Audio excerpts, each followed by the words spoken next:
Normalmente, a ver, cuando se habla de un delito económico, de un robo o de perder los ahorros, existe esta expectativa de absoluta claridad. O sea, es una ecuación sencilla. Si a una persona le quitan la cartera en la calle, mira su bolsillo vacío y la conclusión es inmediata. Ha sido víctima de un robo. Claro, es un hecho directo, innegable y meridiano. Es una situación completamente binaria, digamos. Exacto. O el dinero sigue en la cuenta bancaria, o ha desaparecido de una forma evidente, que deja un rastro clarísimo de criminalidad. No hay mucho margen para la interpretación. Es una línea muy limpia. Pero luego damos un paso hacia el inmenso mundo del desarrollo personal, las formaciones online, estas promesas de éxito financiero y de repente esa línea clara se desvanece por completo. Dejamos de ver blanco o negro y empezamos a mirar un panorama que es francamente turbio, muy turbio. Totalmente turbio. Y esto es exactamente lo que disecciona nuestra inversión de hoy. Tenemos sobre la mesa un documento de origen absolutamente revelador, un análisis exhaustivo titulado ¿Será rito o desplumado? Un título que ya lo dice todo. Ya te digo. La misión de este análisis es explorar y desmontar cómo han evolucionado los estafadores, los charlatanes y las falsas promesas en las últimas 2 décadas. Porque, a ver, hemos pasado de ese antiguo vendedor de carramato que llegaba al pueblo ofreciendo un frasco con crecepelo milagroso e inocuo a los sofisticados vendehumos de la era digital que prometen, pues, el paraíso absoluto a través de una simple pantalla. Lo fascinante aquí es que el producto ha mutado por completo. O sea, lo que venden hoy ya no es un tónico milagroso para la salud, sino algo mucho más intangible y, la verdad, mucho más peligroso. Sí, venden un estilo de vida. Nivel. Vamos a ver la brillante y a la vez oscura evolución psicológica que hay detrás de estas estrategias comerciales durante los últimos 20 años. Claro, porque el fraude no se ha quedado estancado. Exacto, el fraude no ha sobrevivido haciendo siempre lo mismo. Se ha adaptado a las vulnerabilidades humanas con una precisión casi quirúrgica. Así es. Y el texto tiene una máxima popular, una frase lapidaria que marca el tono perfecto para todo lo que vamos a tratar, que es textualmente: los duros a 4 pesetas no existen. Tal cual. Nadie regala dinero. Nadie. Para quienes siguen este análisis, la promesa de hoy es descubrir las tácticas exactas, esos engranajes mecánicos que usan estas redes para vaciar carteras y, sobre todo, cómo identificar esa finísima línea legal que separa una formación real y valiosa de una estafa en toda regla. Bueno, vamos a desgranar esto desde el principio.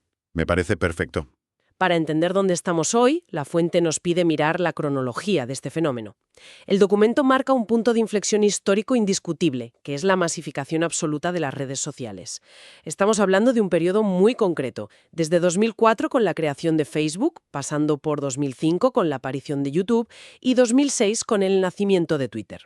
Ese periodo es, digamos, el Big Bang de la atención digital. Hay que entender la mecánica de lo que pasaba antes. A ver. Antiguamente, el vendedor de humo estaba limitado por las leyes de la física y la geografía. Podía engañar una plaza de un pueblo de 100 personas, coger su carromato y huir antes de que se dieran cuenta. Claro, salir corriendo. Exacto. Las redes sociales cambiaron ese paradigma de la noche a la mañana. Entregaron a cualquier persona un altavoz global, gratuito y sin filtros editoriales. Y esto nos lleva directamente a lo que el texto define como la fase 1 de la evolución del engaño, que abarca desde 2005 hasta 2015. Esta etapa es fascinante, vista en retrospectiva, porque se caracterizaba por promesas que hoy, la verdad, nos parecerían descaradas. Eran mensajes tremendamente burdos. Muy rudimentarios y directos. Seguro que a cualquier usuario veterano de la época le suenan los clásicos banners parpadeantes con textos tipo «Gana 3.000 euros al mes sin esfuerzo» o «Trabaja las horas que quieras desde la playa con un ordenador portátil». Sí. Eran los albores del marketing digital de masas. Y la razón por la que esto funcionaba tan bien no era porque los estafadores fueran unos genios, sino porque el terreno era muy fértil. Era la novedad, claro. Eso es. La novedad de Internet hacía que el público general careciera de alfabetización digital. Había una ingenuidad colectiva. La promesa era puramente transaccional, o sea, un atajo hacia el dinero fácil. No había sutileza ninguna. Apelaba al instinto más básico de supervivencia y ambición. Fíjate, es una analogía curiosa la del carromato que comentábamos. Si se analiza bien, ese primer gurú de Internet es mecánicamente idéntico al antiguo vendedor de crecepelos. Ambos identifican un problema complejo y doloroso en la sociedad, ya sea la calvicie o la precariedad económica, y ofrecen una pastilla mágica que no requiere esfuerzo. Totalmente. La gran revolución tecnológica no cambió la estafa, solo hizo que el carromato tuviera alcance planetario y, bueno, que pudiera llegar a millones de personas simultáneamente mientras el estafador dormía. Esa comparación da en el clavo. Pero por supuesto, la historia del crecepelo siempre termina igual. La gente del pueblo deja de comprarlo cuando ve que nadie recupera el pelo. Lógico. Y la fase 1 sufrió ese mismo destino. El público empezó a desarrollar anticuerpos digitales, por así decirlo. La sociedad comenzó a desconfiar por defecto de esas promesas crudas de dinero mágico. Ya no colaban. Exacto. Así que, cuando el texto detalla la fase 2, que se sitúa entre 2015 y 2020, vemos un cambio de escaparate brutal. Entramos de lleno en la era de los influencers aspiracionales. O sea, se abandona la imagen del fajo de billetes literal. El documento explica que el cebo deja de ser el dinero físico y pasa a ser el estatus. Aparecen los coches de lujo aparcados en garajes inmensos, los viajes constantes a destinos exóticos, toda esa demostración visual de la supuesta libertad. Ahí lo tienes. Es el momento en el que prolifera la figura del supuesto experto, normalmente insultantemente joven, que afirma haber descubierto una brecha en el sistema. Sí, el típico anuncio de YouTube. Tal cual. Las plataformas como Instagram y YouTube se inundaron de anuncios vendiendo el secreto del dropshipping, el éxito en Amazon FBA o, bueno, el trading de criptomonedas. Que salían hasta debajo de las piedras. Exacto. Pero la clave mecánica aquí es el mensaje implícito. El anuncio no decía directamente, dame tu dinero. Decía, mírame, fíjate en el éxito que he logrado, y cualquier persona puede aspirar a tener esta misma vida si decide comprar este conocimiento exclusivo. Claro, te venden el sueño. Pero bueno, incluso esa sofisticación visual de la fase 2 tuvo una fecha de caducidad. Dejó de funcionar cuando la realidad detrás de las cámaras, por fin, salió a la luz. Así es. El modelo colapsó por su propio peso, cuando el público descubrió cómo se fabricaba toda esa ilusión.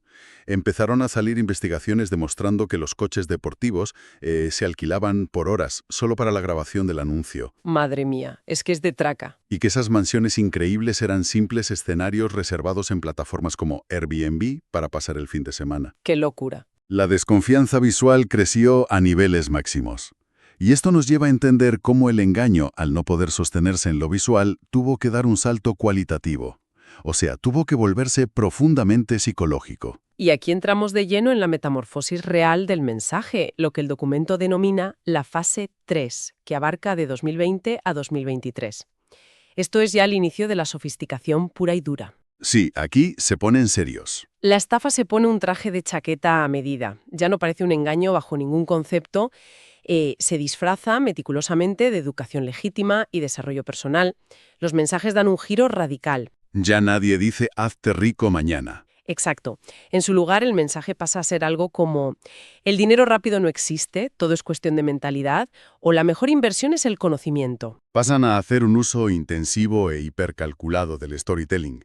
Usan la estructura clásica del viaje del héroe. El protagonista del anuncio relata cómo estaba profundamente arruinado, deprimido y atrapado en un trabajo sin futuro, generando una empatía brutal con quien lo escucha. Te tocan la fibra sensible. Claro. Además, blindan su discurso apoyándose en supuestos casos de éxito de alumnos. Empiezan a vender un ecosistema de superación personal para evadir la detección de estafa. Ya no es un ataque al bolsillo directamente, es un ataque al intelecto y al ego del espectador. Pero un momento. Me voy a poner en el papel de abogado del diablo por un segundo, porque aquí hay una línea muy fina. A ver. No es cierto que la mentalidad es de hecho un factor clave en los negocios reales. O sea, es decir, la perseverancia, la resiliencia ante el fracaso, la capacidad de sacrificio. Todo eso es vital. ¿Acaso estas comunidades o cursos no ofrecen al menos algo de valor real cuando enseñan esos principios de desarrollo personal? Esto plantea una pregunta importante y es genial que salga a relucir, porque justo ahí radica el mayor peligro de esta tercera fase. Usan verdades universales, axiomas innegables, como que el esfuerzo o una mentalidad resiliente son esenciales para triunfar. Claro, son cosas ciertas. Sí, pero utilizan esas verdades absolutas únicamente como un andamiaje para dar legitimidad a un modelo de negocio que en su núcleo está completamente vacío. Ah, ya entiendo. El documento hace énfasis en una máxima increíble sobre este fenómeno, que dice literalmente, no hay peor mentira que una verdad distorsionada. Exactamente. Hay que pensar en el mecanismo psicológico que se activa ahí, al cambiar la narrativa de «el dinero es fácil» a «esto requiere muchísimo esfuerzo, madrugar y sacrificar tiempo, pero el sistema funciona», pues el vendedor de humo se vuelve misteriosamente honesto a los ojos del consumidor. Parece alguien de fiar, claro. Claro, al admitir que el camino será arduo, las defensas críticas del espectador bajan por completo. El público piensa que esta persona no le está vendiendo un atajo mágico, sino que le está diciendo la dura realidad. Parece un discurso maduro, responsable y muy realista. Pero en el fondo es una trampa. Es solo un escudo retórico. Mezclan conceptos reales y válidos de emprendimiento con la venta de la nada absoluta. Y separar esa mezcla en la mente del consumidor es dificilísimo. Y si eso ya representaba un desafío analítico tremendo. Llegamos a la fase 4, la actual, desde 2023 hasta el presente. El texto la bautiza directamente como la sofisticación total. Aquí ya es el no va más. Aquí el salto tecnológico es abrumador. Ya entra en juego la inteligencia artificial, la automatización a escala industrial de los correos electrónicos y una búsqueda agresiva de la viralidad algorítmica en plataformas de vídeo corto como TikTok o los Reels de Instagram. Y el producto final también muta, ojo. Sí. Ya no venden un curso de vídeos pregrabados sin más, ahora venden pertenencia social, identidad tribal y acceso a un círculo cerrado. Hablamos del auge de las comunidades privadas, los llamados masterminds, estas suscripciones recurrentes donde se paga una cuota mensual solo por estar dentro de un grupo de chat. Es tremendo. Pero lo más perverso de esta fase es la aplicación de estrategias de psicología inversa y escasez artificial. El anuncio o la página web ahora dice cosas como «esto no es para cualquier persona. Si no hay disposición a darlo todo, mejor cerrar esta página». Te retan, básicamente. O te dicen «no todo el mundo tiene lo que hay que tener para aguantar la presión. Solo busca un grupo de 3 elegidos altamente comprometidos». Es un desafío directo al ego. Es un reto frontal. Al lanzar el mensaje de «quizás no hay nivel suficiente para pertenecer a este grupo», el orgullo de la persona reacciona de forma totalmente irracional. El cerebro entra en un modo de querer demostrar valía. Claro, nadie quiere sentirse menos que los demás. La reacción interna es intentar demostrar que sí se está a la altura. Y la única forma que ofrecen para demostrarlo es, adivina, pasando la tarjeta de crédito. Es una manipulación maestra de la validación personal. Fíjate, una vez que se entiende esta inmensa sofisticación psicológica y tecnológica, el siguiente paso del análisis debe ser examinar cómo capturan a las personas en la práctica del día a día. O sea, vamos a desmontar la mecánica técnica, lo que en el sector del marketing digital se conoce como el embudo. El famoso embudo. El embudo de ventas no es más que la trampa estructurada y automatizada. Y el documento lo detalla diseccionándolo en 4 pasos muy específicos, que están diseñados para guiar a la persona desde la curiosidad inicial hasta la compra impulsiva. Para visualizarlo mejor, vamos a olvidarnos de listas abstractas y a pensar en el proceso que vive un usuario cualquiera. Pensemos en alguien que llega a casa con un cansancio enorme después de un día terrible en la oficina, coge el móvil para distraerse y se topa con el paso 1, el anuncio llamativo. Ese es el gancho. Es un vídeo corto con una edición muy dinámica, subtítulos grandes y un protagonista que transmite muchísima cercanía. Comienza con una frase diseñada a medida para conectar, tipo, alguien se siente atrapado en un trabajo de 9 a 5 que odia, ya, porque esa era exactamente mi situación hace un año. Ese anuncio genera el clic. Y ese clic lleva irremediablemente al paso 2, que es la página de registro o de aterrizaje. Aquí el sistema pide un intercambio, que en apariencia es inofensivo. Se solicita el correo electrónico o, lo que es cada vez más común, el número de WhatsApp personal. Ya empezamos a dar datos privados. Claro. ¿Y qué se ofrece a cambio de esos datos tan valiosos? Pues la promesa de acceder a un contenido revelador, a un video introductorio o a una clase en directo completamente gratuita. Y aquí el texto lanza un recordatorio vital que de verdad debería enseñarse en las escuelas. Dice, si un servicio aparentemente valioso es gratis, algo querrán sacar a cambio. Porque seamos sinceros, nadie invierte miles de euros en publicidad en redes sociales para regalar secretos financieros por pura bondad. Totalmente. Porque esa captura de datos lleva directamente al corazón de la estrategia. que es el paso 3, la famosa clase gratuita o el webinar. Uy, los webinars. Y aquí es donde ocurre la magia oscura, a nivel de diseño de comportamiento. Esa clase puede durar 1 hora o 2. Hay un torrente incesante de storytelling, testimonios emocionales, gráficos de ingresos asombrosos y promesas de superar cualquier obstáculo en la vida. Pero falta algo, ¿no? Exacto. Hay una carencia absoluta y premeditada de información técnica sobre qué se va a hacer realmente en el día a día. Aquí es donde la cosa se pone realmente interesante. A nivel de mecánica pura, esto es idéntico a la disciplina de la prestidigitación. Es la analogía del ilusionista. Me encanta esa analogía. Un mago, en un gran teatro, hace un movimiento muy exagerado, brusco y llamativo con la mano derecha, quizá provocando un fogonazo de luz o soltando una paloma, pero únicamente para que el público no vea que, con suma tranquilidad, su mano izquierda está sacando la carta escondida de la manga. Esa es la ejecución perfecta de lo que el documento denomina la ambigüedad intencional. Exacto. El orador en el webinar crea un fogonazo emocional. Llena la mente de la audiencia con imágenes vívidas de la libertad financiera absoluta, de poder pagar la hipoteca de los padres, de no tener que pedir permiso a un jefe para irse de vacaciones. La sobrecarga emocional es tan intensa que el espectador, tras 2 horas de exposición continua, llega al final sin darse cuenta de un detalle atroz. Que no saben de qué va el negocio. Exacto. Nunca le han explicado cuáles son las operativas, en qué consiste el modelo de negocio en sí, ni qué tareas específicas tendrá que realizar al día siguiente al levantarse. Y justo en ese pico emocional, cuando la fatiga mental es altísima y el espectador está ya visualizando esa utopía personal, el embudo despliega el paso 4, la oferta final irresistible. Es el momento de vender la llave de acceso. El hachazo final. Aparecen cursos, mentorías o accesos a comunidades que suelen oscilar entre los 200 y los 2.000 euros. Y siempre, sin excepción, se envuelven en una falsa sensación de urgencia y escasez.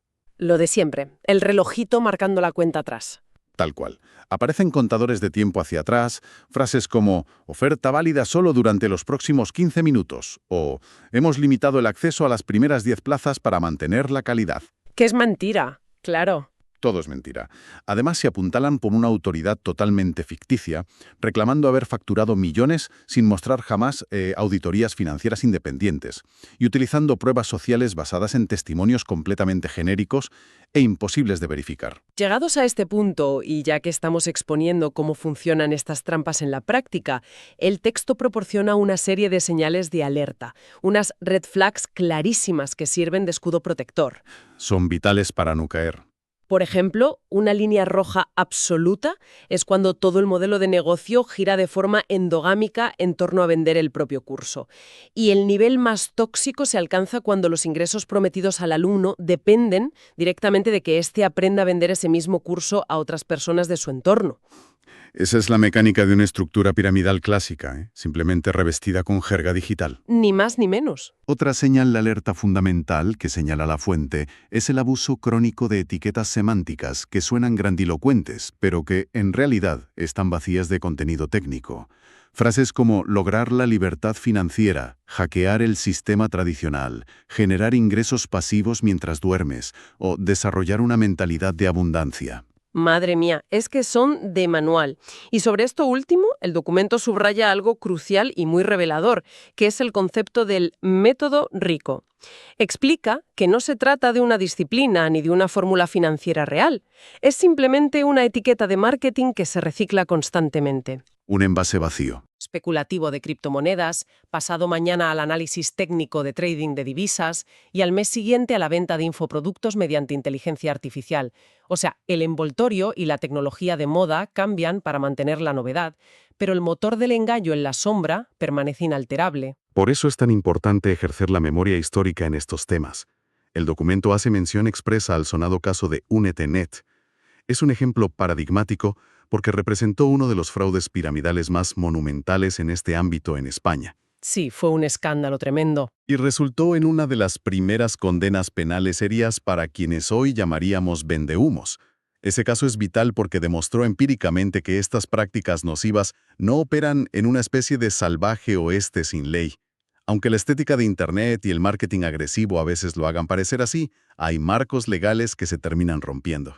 Hay que tenerlo muy claro. donde se trazan las líneas rojas sobre quién puede enseñar y, aún más crítico, quién puede asesorar sobre qué hacer con el dinero ajeno. Aquí hay que hacer un trabajo de cirujano y separar dos mundos. En el ámbito estrictamente educativo, la realidad legislativa permite que cualquier empresa privada ofrezca formación o imparta conocimientos sin requerir una titulación gubernamental previa. Eso garantiza la libertad de mercado. Es lógico. Claro, hasta ahí, bien. El conflicto legal y moral surge con el empaque publicitario de esa formación. La normativa exige distinguir claramente entre lo que es un máster oficial y lo que es un título propio. Vamos a detenernos aquí un segundo para entender bien la mecánica. El texto es muy tajante en esta diferencia. Para que un máster sea considerado verdaderamente oficial y tenga una validez real a nivel académico e institucional, no basta con ponerle la palabra máster en la portada, como hacen muchos. Ni mucho menos. Requiere pasar por un escrutinio riguroso. Debe estar acreditado por el Ministerio de Educación pertinente, debe estar homologado y enmarcado en el Espacio Europeo de Educación Superior. Y como prueba definitiva, debe figurar inscrito en el RUCT, que es el Registro de Universidades, Centros y Títulos. Pero, si todo esto existe, ¿por qué entonces se permite la existencia de un título propio si no es oficial? Si conectamos esto con el panorama general, la existencia del título propio tiene sentido en su origen. A ver, las universidades e instituciones privadas los crean para poder ofrecer formaciones muy ágiles y actualizadas sobre temas novedosos. Cosas como inteligencia artificial, ¿no? Exacto. O nuevas tecnologías. Lo hacen sin tener que esperar los años de burocracia que exige aprobar un máster oficial. Es decir, no son ilegales ni malos per se.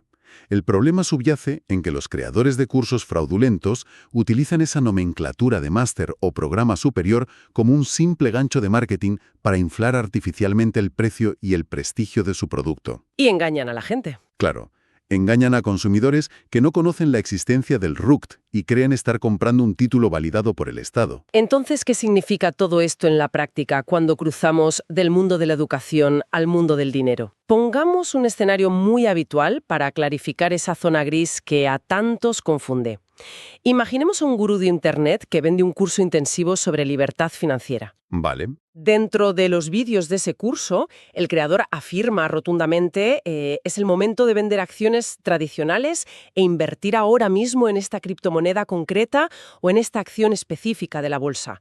Según la ley, ¿eso es simplemente libertad de cátedra y educación primaria o es asesoramiento financiero ilegal? La respuesta de la normativa es contundente. El documento especifica que la acción de asesorar sobre un producto financiero concreto, recomendando su compra o venta a particulares, está blindada por la ley. No se puede hacer así como así. Para nada. Para hacer eso de forma legal, el individuo o empresa tiene que cumplir estrictamente con la normativa europea MiFID II, acatar la ley del mercado de valores y, lo más importante, está registrado y bajo la supervisión directa de la CNMV, la Comisión Nacional del Mercado de Valores. Palabras mayores. La CNMV existe precisamente para auditar a estas entidades, asegurar que comprenden el riesgo sistémico y garantizar que no están empujando a ahorradores minoritarios a la ruina. Por lo tanto, quien hace esa recomendación suele tener que estar constituido como una EAF, una empresa de asesoramiento financiero, o ser una entidad de crédito autorizada. Pero claro, en Internet vemos a diario vídeos hablando de economía. ¿Dónde está exactamente el límite legal para los creadores de contenido o los divulgadores? El límite legal se fundamenta en el concepto de generalidad. Emitir contenido educativo y genérico es perfectamente legal y está amparado por la libertad de expresión. Explicar teóricamente que las acciones del sector tecnológico suelen presentar mayor volatilidad que los bonos del Estado, por ejemplo. O decir que diversificar es bueno. Exacto. Divulgar la premisa de que diversificar una cartera de inversión reduce estadísticamente el riesgo de pérdida, eso es formación pura y válida. Sin embargo, en el instante exacto en el que el emisor cruza la línea de la teoría general y pronuncia la frase «hay que comprar este activo en este momento», se adentra en el terreno del asesoramiento financiero personalizado y no autorizado. Pasa la línea roja. Y saltarse los controles de la CNMV no es una simple infracción, es un acto punible. Es una distinción absolutamente crítica y brillante. Pero debemos abordar también las realidades dolorosas. ¿Qué sucede cuando el daño ya está hecho? Si alguien que llega a esta información reconoce que ha caído en todas las trampas del embudo, Si ya ha sido, usando la terminología cruda pero precisa del texto, desplumado, el documento no se queda en el lamento. Establece una hoja de ruta impecable con 4 pasos exactos para la defensa legal. Así es, y el primer paso suele ser el que más pereza genera, pero es el cimiento de la defensa. Hay que leerse a fondo y analizar cada cláusula del contrato aceptado al comprar. La letra pequeña. Y aquí se revela una clave jurídica fundamental que la inmensa mayoría de la población ignora. La publicidad emitida forma parte vinculante del contrato. Fíjate, eso es importantísimo. Es vital, es decir, si en el vídeo de captación de YouTube o en un banner de Instagram se prometía explícitamente, se recuperará la inversión inicial en un plazo máximo de 3 meses, y eso resulta ser falso, esa promesa publicitaria no es charlatanería sin peso. No se lleva al viento. No, es un argumento legal vinculante sobre el que se puede fundamentar una reclamación por incumplimiento contractual. Qué bueno saberlo. El paso 2 es equiparse con el conocimiento sobre la legalidad del sector, que es fundamentalmente lo que estamos desgranando en este análisis. O sea, tener la capacidad técnica para discernir si lo que se vendió cruzaba la línea hacia el asesoramiento financiero y legal o comprobar en el registro oficial si el título académico prometido era, a todos los efectos, un espejismo publicitario. El paso 3 consiste en pasar a la acción y ejercer el derecho. Implica presentar una reclamación formal. Puede hacerse directamente a los canales legales de la empresa vendedora o canalizarla a través de las entidades oficiales de consumo del Estado. Pero hay que hacerlo bien. Claro, la clave aquí es la forma. La reclamación no puede ser un texto emocional expresando frustración. Tiene que ser un escrito metódico, frío y respaldado por toda la recopilación técnica y publicitaria de los pasos anteriores. Argumentos sólidos frente a promesas vacías. ¿Y si esa vía amistosa y de consumo falla o es ignorada por la empresa? Entramos en el paso 4. Y tengo que admitir que este punto me parece un salvavidas asombroso y profundamente desconocido por la sociedad. Me refiero a la reclamación en los tribunales mediante el mecanismo del proceso monitorio. Es una gran herramienta. Cuando la gente piensa en demandar por una estafa de un curso online, inmediatamente visualiza gastos inasumibles, bufetes de abogados y procesos de años que cuestan más que lo que se intenta recuperar. Pero el documento recalca que el proceso monitorio es una vía ágil y, lo más importante, completamente gratuita para reclamar deudas o incumplimientos cuantificados en menos de 2.000 euros. Ese es lo mejor de todo. No requiere la contratación obligatoria de abogado ni de procurador. Es una herramienta democrática potentísima. Es un instrumento diseñado específicamente para proteger al ciudadano en estas cuantías menores. Y sumado a esto, las fuentes aportan un apunte sobre jurisprudencia internacional que es interesantísimo. Existe una creencia popular de que estos autodenominados gurús deciden trasladar su residencia fiscal a países extranjeros no solo por una cuestión de evasión de impuestos. Sino para escapar, ¿no? Exacto, porque creen que cruzar la frontera los convierte en figuras intocables ante la justicia de su país de origen. Es el clásico imaginario del estafador refugiado en un chalet en la montaña, emitiendo vídeos y riéndose del sistema legal. Pues resulta que la realidad jurídica es muy distinta. El texto documenta que, por ejemplo, existe un tratado internacional específico y plenamente vigente con Andorra. Ah, qué curioso. La mecánica de este tratado permite que si el afectado y comprador reside en España, pueda interponer la denuncia pertinente a través del sistema judicial español y que ésta siga su curso legal contra el vendehumos, incluso si éste ha establecido su base de operaciones y residencia en el país pirenaico. Las fronteras geográficas no actúan como un escudo impermeable contra el fraude documentado.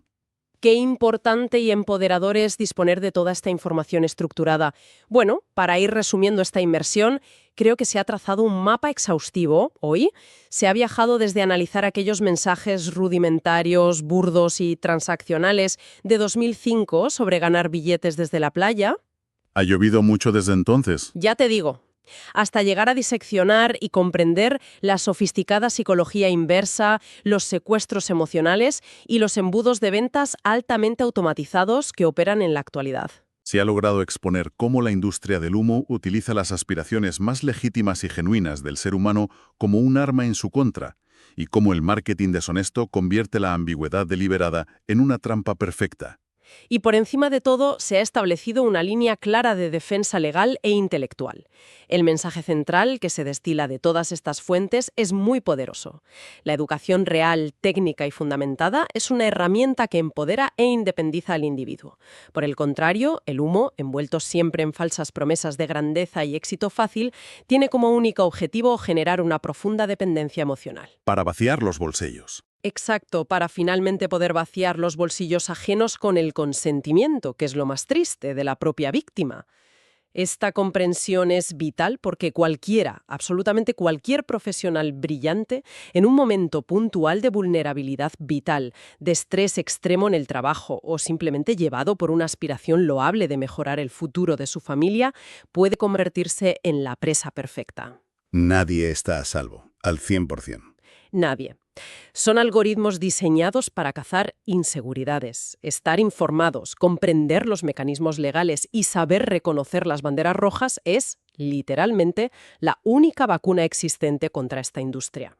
Precisamente para mantener alerta ese sentido crítico, hay una reflexión que no aparece en las fuentes de hoy, pero que resulta obligatoria al proyectar todo esto hacia el futuro inminente.